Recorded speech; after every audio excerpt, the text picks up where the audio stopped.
La parole est tout d'abord à Madame Alice Coffin pour le groupe Les Écologistes et pour 5 minutes. Merci Madame la maire, bon début de journée à toutes et tous. Je voudrais, en réaction et en soutien aux associations concernées par cette délibération, vous parler d'une action menée le 17 septembre dernier par le collectif handi-féministe Les Dévalideuses. Ce collectif, il a bloqué la station de métro Invalides, qui est ironiquement inaccessible aux membres précisément des Dévalideuses et à l'ensemble des personnes handicapées. Une image très forte pour dénoncer l'exclusion des personnes handicapées orchestrée par l'État français, avec un slogan « Vous nous bloquez, on vous bloque ». Bloquer les invalides pour protester contre le validisme de notre société, c'est déjà le signe d'un militantisme très puissant, très bien pensé.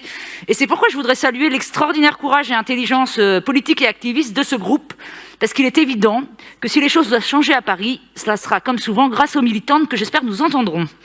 Dans leur communiqué, elles expliquaient « Alors que la ville de Paris s'affiche fièrement terre d'accueil pour les prochains Jeux paralympiques, les dévalideuses décident de hacker l'espace et le débat public. En dénonçant l'invisibilisation des personnes handicapées et de leur réalité, elles révèlent au monde le traitement discriminant que la France leur réserve. » En effet, 18 ans après la loi de 2005 pour l'égalité des droits et des chances qui promettait une société 100% accessible, le bilan est quelque peu amer. Dans les transports parisiens, 93% des stations de métro sont inaccessibles au PMR, 60% ne sont pas vocalisées, alors que 100% d'établissements recevant du public devaient être accessibles depuis 2015. Aujourd'hui, seuls 50% de ces ERP ont entamé cette démarche.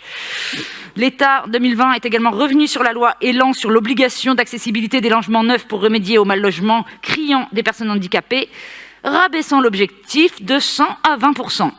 Dérogation, délais supplémentaires, loi en recul, l'État organise politiquement l'exclusion des personnes handicapées et néglige leurs droits les plus essentiels.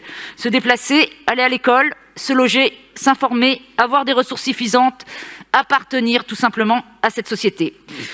Un monde inaccessible, c'est un monde qui accepte de hiérarchiser les vies. Cette oppression encore méconnue du grand public s'appelle le validisme et nous saluons l'action des dévalideuses qui entendent bien désormais imposer cette notion sur l'échiquier politique, qu'elles sachent qu'elles sont entendues et soutenues, car l'accessibilité est une question politique, l'exclusion de toute une partie de la population est une question politique. Je vous remercie.